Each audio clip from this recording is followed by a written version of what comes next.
네, 시간 우리 함께 기도하겠습니다. 오늘 기도할 기도의 제목은 우리가 이제 송년과 또 새로운 한 해를 맞이하게 되는 신년을 보내게 됩니다. 이 송구영신의 시간을 보내면서 우리가 하나님 앞에 이 해를 잘 마무리하고 또 새로운 한 해 정말 주님과 동행하는 한 해가 되게 해달라고 우리 가정과 또 우리의 송구영신을 바라보면서 우리 자신을 위해서 기도했으면 좋겠습니다. 기도하겠습니다. 하나님 아버지, 이 시간에 주님 앞에 부르짖습니다. 하나님, 이제 우리가 송년 예배와 신년 예배를 맞이하고 있습니다. 한 해를 보내고 또 한 해를 맞이하는 시간입니다. 하나님, 사람의 시간으로 정해서 그렇게 보내고 있지만 결국 하나님과 동행하는 모든 날들의 계속입니다. 하나님, 하나님과 동행하는 것이 우리 삶의 가장 큰 기쁨이 되게 하시고 또 한 해 베풀어 주신 하나님 은혜에 감사하는 또 이 남은 시간들이 되게 하시고 또 새로운 한 해에도 하나님의 은혜가 얼마나 클지 기대하며 하나님을 바라보며 살아가는 2023년이 되게 하여 주시옵소서. 하나님, 2022년 어려운 일도 많았고 슬픈 일도 많았지만 결국 하나님은 여기까지 이르게 하셨습니다. 하나님 은혜에 감사하며 그 은혜를 잊지 않는 우리 모두가 되게 하시고 또 그 은혜가 2023년을 내려갈 수 있도록 주님 도와주시옵소서. 하나님 아버지, 이맘 무렵이 되면 모든 교회가 송구영신을 바라보며 주님 앞에 나아갑니다. 우리 더바이블 처치도 마찬가지입니다.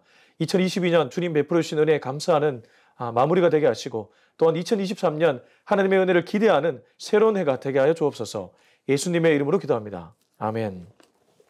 네, 오늘은 전도서 9장 1절에서 마지막 절인 18절까지입니다. 전도서 9장 1절에서 18절까지의 말씀을 우리 같이 한번 읽었으면 좋겠습니다. 전도서 9장 1절에서 18절입니다. 이 모든 것을 내가 마음에 두고 이 모든 것을 살펴본즉 의인들이나 지혜자들이나 그들의 행위나 모두 다 하나님의 손 안에 있으니 사랑을 받을든지 미움을 받을든지 사람이 알지 못하는 것은 모두 그들의 미래의 일들임이니라. 모든 사람에게 임하는 그 모든 것이 일반이라. 의인과 악인, 선한 자와 깨끗한 자와 깨끗하지 아니한 자, 제사를 드리는 자와 제사를 드리지 아니하는 자에게 일어나는 일들이 모두 일반이니 선인과 죄인, 맹세하는 자와 맹세하기를 무수하는 자가 일반이로다. 모든 사람의 결국은 일반이라. 이것은 해 아래에서 행해지는 모든 일 중에 악한 것이니 곧 인생의 마음에는 악이 가득하여 그들의 평생에 지친 마음을 품고 있다가 후에는 죽은 자들에게로 돌아가는 것이라. 모든 산자들 중에 들어있는 자에게는 누구나 소망이 있으면 상계가 죽은 자보다 낫기 때문이니라. 산자들은 죽을 줄을 알되 죽은 자들은 아무것도 모르며 그들이 다시는 상을 받지 못하는 것은 그들의 이름이 잊어버린 바 됨이니라. 그들의 사랑과 미움과 시기도 없어진 지 오래이니 해 아래에서 행하는 모든 일들 중에서 그들에게 돌아갈 몫은 영원히 없느니라. 너는 가서 기쁨으로 내 음식물을 먹고 즐거운 마음으로 내 포도주를 마실지어다. 이는 하나님이 내가 하는 일들을 벌써 기쁘게 받으셨음이니라. 내 의복을 항상 얘기하며 내 머리에 향기름을 그치지 아니하도록 할지니라. 내 헛된 평생의 모든 날 곧 하나님의 해 아래에서 내게 주신 모든 헛된 날에 내가 사랑하는 아내와 함께 즐겁게 살지어다. 그것이 내가 평생에 해 아래에서 수고하고 얻은 내 몫이니라. 내 손이 일을 얻는 대로 힘을 다하여 할지어다. 내가 장차 들어갈 수월에는 일도 없고 계획도 없고 지식도 없고 지혜도 없음이니라. 내가 다시 해 아래에서 보니 빠른 경주자들이라고 선착하는 것이 아니며 용사들이라고 전쟁에 승리하는 것이 아니며 지혜자들이라고 음식물을 얻는 것도 아니며 명철자들이라고 재물을 얻는 것도 아니며 지식인들이라고 은총을 입는 것이 아니니 이는 시기와 기회는 그들 모두에게 임함이니라. 분명히 사람은 자기의 시기도 알지 못하나니 물고기들이 재난의 그물에 걸리고 새들이 올무에 걸림같이 인생들도 재앙의 날이 그들에게 호련히 임하면 거기에 걸리느니라. 내가 또 해 아래에서 지혜를 보고 내가 크게 여긴 것이 이러하니 곧 작고 인구가 많지 아니한 어떤 성읍에 큰 왕이 와서 그것을 애워싸고 큰 영벽을 쌓고 치고자 할 때에 그 성읍 가운데 가난한 지혜자가 있어서 그의 지혜로 그 성읍을 건진 그것이라. 그러나 그 가난한 자를 기억하는 사람이 없었도다. 그러므로 내가 이르기를 지혜가 힘보다 나으나 가난한 자의 지혜가 멸시를 받고 그의 말들을 사람들이 듣지 아니한다 하였느니라. 조용히 들리는 지혜자들의 말들이 우매한 자들을 다스리는 자의 호령보다 나으니라. 지혜가 무기보다 나으니라. 그러나 죄인 한 사람이 많은 선을 무너지게 하느니라. 아멘. 네, 아침에 이렇게 성경 한 장을 다 읽는 것도 우리 신앙생활에 굉장히 유익합니다. 매일 성경 한 장씩 읽어보십시오. 하나님의 역사가 여러분의 삶에 일어날 것입니다. 자, 오늘은 전도서 9장입니다. 전도서 9장도 앞에 계속해서 언급되었던 헛됨의 반복입니다. 그리고 우리에게 주신 하루를 누리라는 것의 반복이기도 합니다. 그러나 계속해서 반복해서 살펴봐야 될 이유는 우리가 하나님의 말씀을 잊어버릴 때가 많이 있고 계속 들어야지 우리 마음판에 새겨지기 때문입니다. 오늘 이 말씀이 우리 한 명 한 명의 마음판에 새겨질 수 있기를 예수님의 이름으로 축원합니다. 1절을 보시면 결국 하나님의 손안에 있다는 것을 얘기합니다. 1절, 이 모든 것을 내가 마음에 두고 이 모든 것을 살펴본즉, 왕이 이 세상 만사를 다 살펴보니까 의인이나 지혜자들이나 그들의 행위나 모두 하나님의 손안에 있다. 사랑을 얻을는지 미움을 받을는지 사람이 알지 못한다. 이렇게 얘기합니다. 우리는 사랑한다고 사랑을 베풀었는데 도리어 그 사람이 그걸 사랑으로 받아들이지 못할 때도 있고, 나는 썩 그리 잘해주지 않고 도리어 내 마음속에 약간 미움도 갖고 있었는데 그 사람은 나를 굉장히 호감으로 볼 때가 있지 않습니까? 예, 그럴 때가 있습니다. 그런 거 보면 참 인생이라는 게 내 계획과 뜻대로 다 되지 않습니다.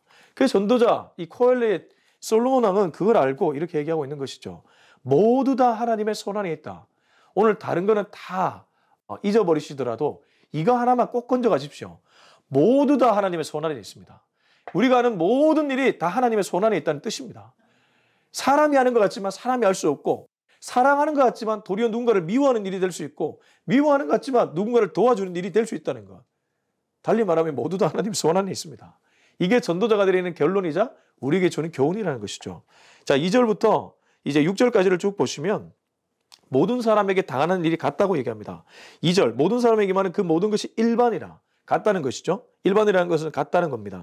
의인과 악인, 선한 자와 깨끗한 자, 그렇지 아니한 자, 제사를 드리는 자, 제사를 드리지 아니하는 자, 일어나는 일들은 모두 똑같다는 겁니다. 그에게 닥치는 일이 똑같은데 그러면 뭐가 똑같은가? 3절 후반절을 보시면 죽은 자들에게로 돌아가는 것이라. 마지막 절에 보이시죠? 죽은 자들에게 돌아가는 것이 똑같다는 겁니다.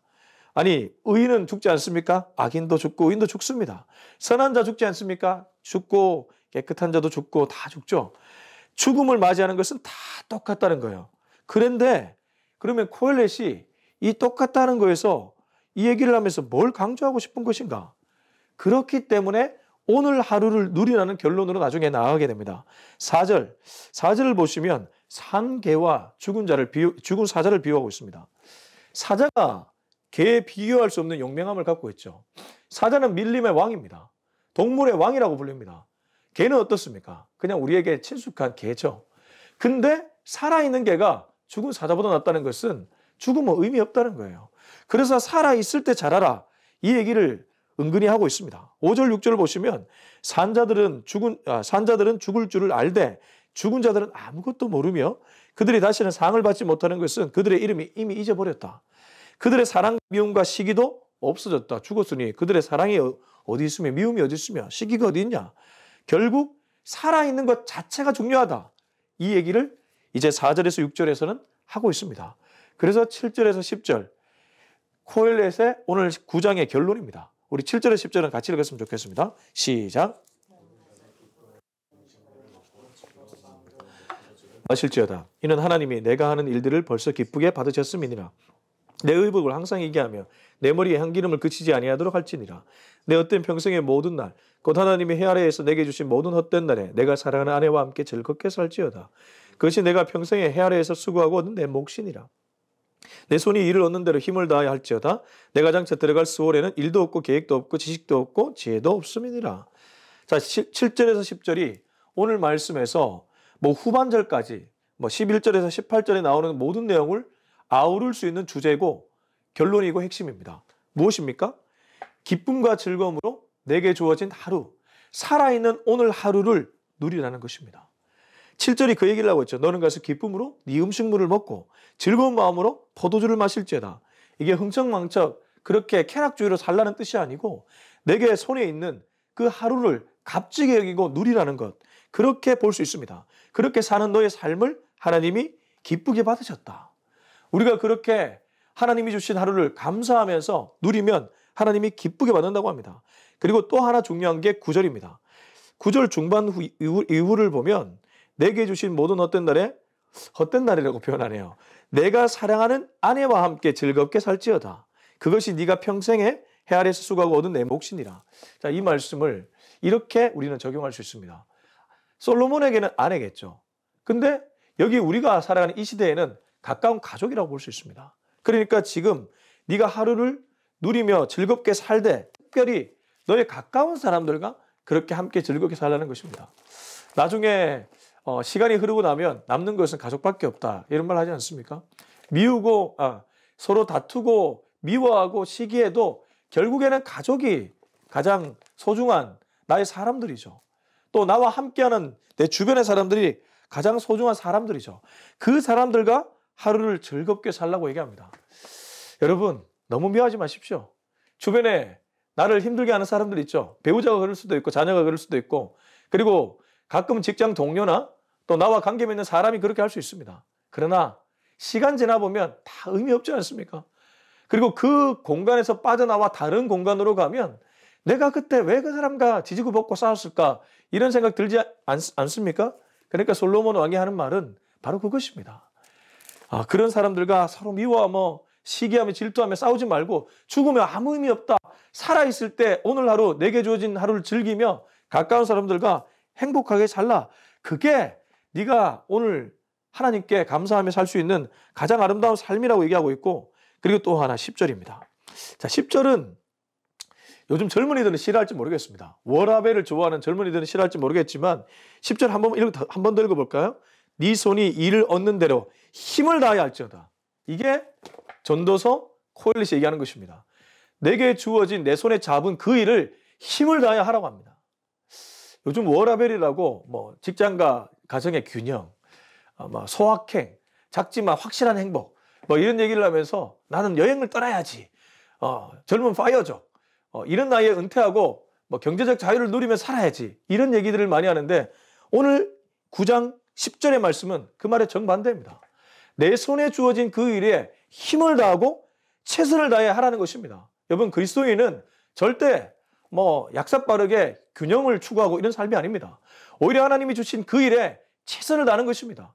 직장에 나오면 직장에 최선을 다하고 또 집에 들어가면 가정에 최선을 다하고 그렇게 살아가는 삶이 하나님이 기뻐하는 삶입니다. 그게 오늘 하루를 누리는 삶이라는 것이죠. 그렇게 살아갈 수 있는 우리 모든 그리스도인이 될 수 있기를 예수님의 이름으로 축원합니다. 정말 그렇게 될 수 있기를 바랍니다. 그게 바로 8절입니다. 내 의복을 항상 희게하며 내 머리에 한 기름을 그치지 아니하도록 할지니라. 의복을 항상 딱 갖춰 입으라는 뜻이고 머리에 기름이 그치지 않도록. 저도 아침 예배 나오면서 머리 그냥 대충 하고 옷도 대충 입고 나올 수도 있잖아요. 근데 매일 아침 정장 입고 넥타이 매고 머리에 딱 씻고 딱 나오지 않습니까? 근데 이렇게 사는 것이 자기의 일에 최선을 다하는 삶이라는 것이죠. 흐트러지고 싶은 마음 왜 없겠습니까? 여러분은 그렇지 않습니까? 그러나 그리스도인이라면, 부름받은 하나님의 사람이라면 그렇게 살지 말고 의복을 항상 희게 하며 머리에 향기름을 그치지 아니하는 성실한 삶을 살라고 얘기합니다. 자, 이제 11절부터 12절 읽어보겠습니다. 시작. 선착하는 것이 아니며 용사들이라고 전쟁에 승리하는 것이 아니며 지혜자들이라고 음식물을 얻는 것도 아니며 명철자들이라고 재물을 얻는 것도 아니며 지식인들이라고 은총을 입는 것이 아니니 이는 시기와 기회는 그들 모두에게 임함이니라. 분명히 사람은 자기의 시기도 알지 못하나니 물고기들의 재난의 그물에 걸리고 새들이 올무에 걸림같이 인생들도 재앙의 날이 그들에게 호련히 임하면 거기에 걸리느니라. 자, 이제 전도자가 또다시 사람들을 쭉 살펴보니까 빠른 경주자, 이른바 토끼라고 빨리 도착하는 게 아니에요. 오히려 거북이가 빨리 도착할 때가 있죠. 우리가 이솝우화의 토끼와 거북이 그 우화를 알지 않습니까? 그리고 용사라고 꼭 전쟁에 승리하는 것도 아니더라. 지혜자라고 음식물을 먹는 것도 아니고 명철이 있다고 해도 재물을 얻는 것도 아니더라. 지식인들하고 은총을 입는 것도 아니더라. 이유는 이렇습니다. 시기와 기회가 그들 모두에게 임한다고 하는데 때가 그들 모두에게 임하는데 이 때가 언제냐 하면 12절 끝절에 나오는 재앙의 때입니다. 그러니까 재앙의 때가 임하면 아무리 빠른 경주자도 선착하지 못합니다. 그렇지 않습니까? 목적지가 눈앞에 있어도 바람이 확 불어서 그 사람을 데려가 버리면 그 사람 목적지에 도달하지 못하고 그냥 엉뚱한 데 가게 됩니다. 용사도 마찬가지입니다. 힘을 자랑하고 힘 때문에 나는 맨날 이겼습니다. 근데 어느 날인가 병이 들면 어떻게 됩니까? 눈앞에 적수한테 상대가 되지 않습니다. 약점이 잡히면 어떻게 됩니까? 상대가 되지 않습니다. 그래서 재앙의 날이 그들에게 호련히 임하면 모두가 걸려 넘어진다는 것입니다. 그러므로 이 말씀은 겸손하라는 것이죠. 내 힘을 자랑할 것이 없다는 것입니다. 다시 1절로 돌아가겠습니다. 모두 다 하나님의 손안에 있다. 그렇습니다. 용사도 하나님의 손안에 있고 빠른 경주자도 주님의 손안에 있고 모두가 주님의 손안에 있습니다. 주님이 바람 불면 다 사라질 수 있다는 뜻입니다. 그렇게 대단한 재력을 자랑했던 부자들 다 죽으면 사라졌습니다. 그리고 그 대단한 기업들 다 사라졌습니다. 남는 것은 무엇이 있습니까? 저는 이 하나님 말씀밖에 없는 줄로 믿습니다. 그래서 푸른 마르고 꽃은 시드나 하나님의 말씀은 영원하리라. 한 번뿐인 인생 속히 지나가려니 그리스도의 일은 영원하리라. 무엇이 영원합니까? 하나님의 말씀이 영원하고 그리스도의 일이 영원한 줄로 믿습니다. 여러분이 하나님과 동행한 그 일이 영원한 줄로 믿습니다. 하나님이 영원한 분이시기 때문에 하나님과 함께한 그 일이 영원하다는 것. 그러므로 하나님의 일에 동참할 수 있는 저와 여러분이 될 수 있길 바랍니다. 자, 13절부터 18절 읽고 마무리하겠습니다. 시작. 내가 또 해 아래에서 지혜를 보고 내가 크게 여긴 것이 이러하니 곧 작고 인구가 많지 아니한 어떤 성읍에 큰 왕이 와서 그것을 에워싸고 큰 휘곡을 쌓고 치고자 할 때에 그 성읍 가운데 가난한 지혜자가 있어서 그의 지혜로 그 성읍을 건진 그것이라. 그러나 그 가난한 자를 기억하는 사람이 없었도다. 그러므로 내가 이르기를 지혜가 힘보다 나으나 가난한 자의 지혜가 멸시를 받고 그의 말들을 사람들이 듣지 아니한다 하였노라. 조용히 들리는 지혜자들의 말들이 우매한 자들을 다스리는 자의 호령보다 나으니라. 지혜가 무기보다 나으니라. 그러나 죄인한 사람이 많은 선을 무너지게 하느니라. 13절에서 16절은 이 세상의 공식을 얘기해 줍니다. 이 세상의 문법입니다. 이 세상의 문법은 지혜자로 말미암아 이 위기에서 건짐을 받지만 그 지혜자를 기억하지 못합니다.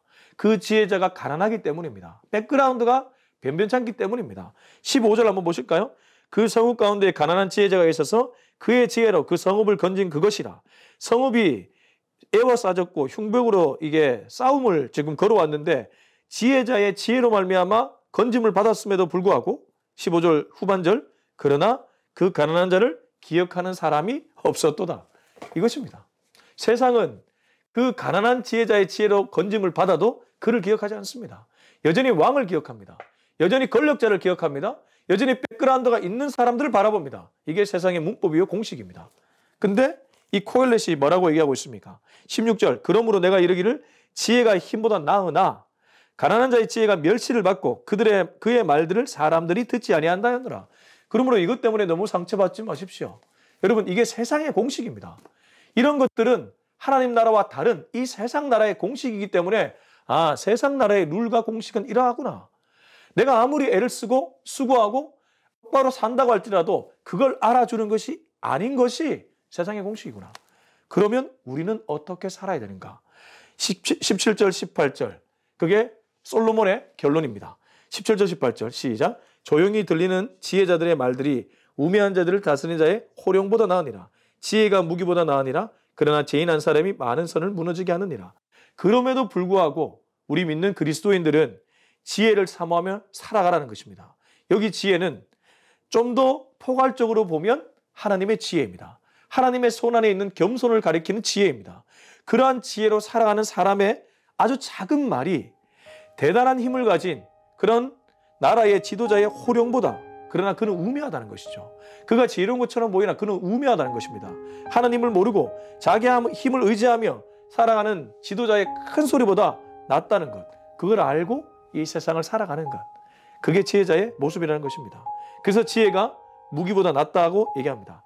그러나 이 마지막에 한 구절을 우리에게 던져주고 마무리하네요. 죄인 한 사람이 공동체를 무너뜨릴 수도 있다는 것입니다. 지혜자가 아무리 애를 써서 이 공동체를 세워나가도 죄인 한 사람이 공동체를 무너뜨릴 수 있기 때문에 항상 조심하고 항상 경계하고 항상 분별하기 위해 애쓰라고 결론을 맺고 있습니다. 자, 이제 오늘 말씀을 마무리하면서 우리가 오늘 건질 수 있는 결론은 무엇입니까? 모든 것이 하나님의 손에 있기 때문에 하나님께 모든 것을 맡기고 오늘 하루를 누리며 살아가자. 가까운 가족들과 가까운 나의 사람들과 행복하게 살아가자. 그 사람을 너무 미워하지 말자. 뿐만 아니라 이 세상의 공식 때문에 내가 너무 좌절하지도 말자. 그러나 나는 지혜를 바라보며 오늘 하루도 하나님을 바라본다는 것이죠. 그렇게 살아가자. 이게 오늘 우리가 내릴 수 있는 결론인 줄로 믿습니다. 이런 결론으로 오늘 하루 아니 남아있는 생애를 잘 살아갈 수 있기를 예수님의 이름으로 축원합니다. 기도하겠습니다. 이 시간 함께 기도하겠습니다. 하나님, 오늘도 말씀 주심에 감사합니다. 이 말씀을 통해서 우리가 오늘 하루 어떻게 살아가야 될지를 깨닫게 되었습니다. 나의 가까이에 있는 사람들, 그 사람들을 더욱 사랑하며 살아갈 수 있는 오늘 하루가 되게 하여 주시옵소서. 우리 같이 한번 기도하겠습니다. 하나님 아버지 감사합니다. 오늘 하루도 내게 주어졌습니다. 하나님이 이 하루를 허락해 주셨습니다. 하루를 허락해 주신 하나님께 감사하며 찬양하며 또 나와 마주치는 사람들을 사랑하며 살아갈 수 있기를 합니다. 말 한마디라도 따뜻하게 해줄 수 있도록 도와주시고 그에게 손 내밀어 줄 수 있는 오늘 하루가 될 수 있기를 합니다. 그리고 내게 주어진 이 일에 최선을 다할 수 있기를 합니다. 주님이 오늘 내게 보여주신 이 일에 최선을 다할 수 있기를 합니다. 내가 직장에서 만나는 사람과 관계와 일에 최선을 다하고 집에 들어가면 가정에 배우자와 자녀들에게 최선을 다해 살아갈 수 있는 우리가 되게 하여 주시옵소서. 뿐만 아니라 주님 가까운 사람들에게 더욱 사랑을 베풀며 살아갈 수 있기를 원하며 하나님 죄인 한 사람이 공동체를 무너뜨릴 수 있기 때문에 지혜자인 우리가 지혜자인 우리가 더욱 깨어서 이 공동체를 지킬 수 있도록 파수꾼의 역할을 할 수 있는 우리 모두가 되게 하여 주시옵소서. 하나님 오늘도 하루를 주심에 감사하고 이 말씀을 통해 깨닫게 주심에 감사합니다. 이 말씀을 잊지 않고 매일 주신 하루에 감사하며 주님 바라보며 가까운 사람들과 사랑하며 살아가는 남은 생애가 되게 하여 주옵소서.